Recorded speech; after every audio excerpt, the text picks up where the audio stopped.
ఇదేంటి నాన్న? ఏది? ఇది వాటర్ అమ్మా. వాటర్ ఆవే తింటారా? మనకి కౌస్ ఉంటాయా?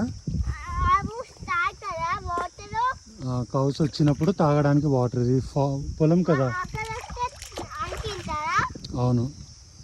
ఇప్పుడు ఇక్కడ నుంచి వాటర్ ఎక్కడికి వెళ్తాయి? ఇక్కడ నుంచి వాటర్ ఈ ఫామ్ ఉందా?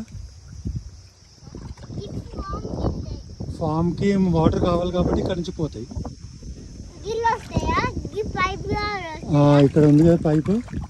ఈ పైప్ నుంచి ఇక్కడికి వాటర్ వస్తాయి. హ్యాండ్ వాష్ చేసుకోవచ్చు, స్నానం చేయొచ్చు. మళ్ళీ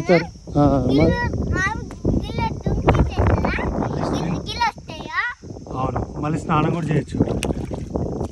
స్నానం చేయొచ్చు. ఇక్కడ నుంచి మళ్ళీ ఎక్కడికి వెళ్తాయి? బ్రష్ కూడా వేసుకోవచ్చు.